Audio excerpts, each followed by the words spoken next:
Imagine waking up tomorrow and hearing that coffee had been banned. Not restricted, not heavily taxed, completely illegal. No Starbucks, no coffee shops, no making a cup before classroom work. The government claims it's for the good of society. People will be healthier, more productive, and overall better off. Sounds pretty absurd, right? Well, a little over 100 years ago, the United States did something surprisingly similar. Except instead of coffee, it was alcohol. And what followed turned into one of the most famous policy failures in American history. This is the story of Prohibition, when America tried to ban alcohol. To understand why Prohibition happened, we need to look at what America was like in the late 19th and early 20th century. Alcohol played a huge role in everyday life. Saloons were everywhere, and for many workers, they were a regular part of social life. But alcohol also came with real problems. Heavy drinking was common, and many families dealt with issues like financial hardships, domestic abuse, and public disorder that were often linked to excessive alcohol consumption. Because of this, a growing number of people began to see alcohol as a more than just a drink. They saw it as a major social problem. Groups known as the temperance movement started gaining support across the country. Their goal was simple: reduce drinking or eliminate it altogether. Many of the people involved genuinely believed they were making society better. Religious organizations, activists, and politicians all got behind the cause.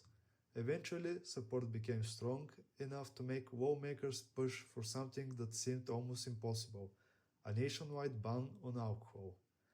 And in 1920, that's exactly what happened. The production, transportation, and sale of alcoholic beverages became illegal throughout the United States. Supporters were optimistic. They expected crime rates to drop, families to become more stable, workers to be more productive. In theory, it sounded like a win for everyone. However, in practice, things didn't go quite as planned. The biggest issue was actually pretty simple. Just because something became illegal doesn't mean people suddenly stopped wanting it. Millions of Americans still wanted to drink. That demand didn't disappear overnight.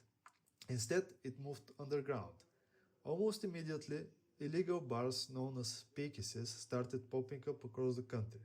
Some were hidden behind secret doors, others opened out of basements of disguised businesses. In major cities, there were thousands of them, and despite the ban, many people continued drinking as if nothing had changed. The difference was that now it was happening illegally. And whenever there's a strong demand for something, someone is usually willing to supply it. That's where things started getting interesting.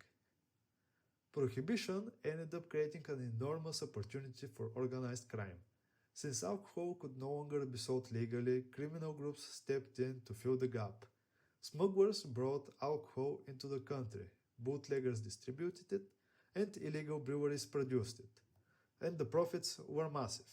The most famous figure from this era was probably Al Capone, as he built an empire worth millions by controlling parts of the illegal alcohol trade in Chicago.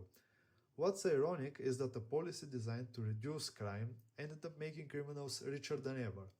Gang violence increased, rival groups fought over territory and profits, corruption became widespread. Police officers, judges, and politicians were sometimes bribed to look the other way. Instead of eliminating a problem, prohibition had unintentionally created an entirely new one, and it was growing fast. One thing that's important to remember is that most supporters of prohibition weren't trying to make things worse. In fact, many had good intentions. They genuinely believed banning alcohol would improve people's lives. The problem was that they underestimated how people would react. And history shows that when a large number of people strongly disagree with a law, enforcing it becomes incredibly difficult, especially when the thing being banned is something millions of people already enjoy.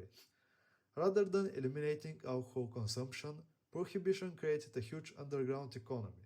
Criminal organizations become wealthier, law enforcement struggles to keep up, and public respect for the law started to decline. After all, ordinary citizens regularly break a law without feeling guilty about it. That law becomes much harder to enforce. By the early 1930s, it was becoming obvious that prohibition wasn't delivering the results many people had hoped for.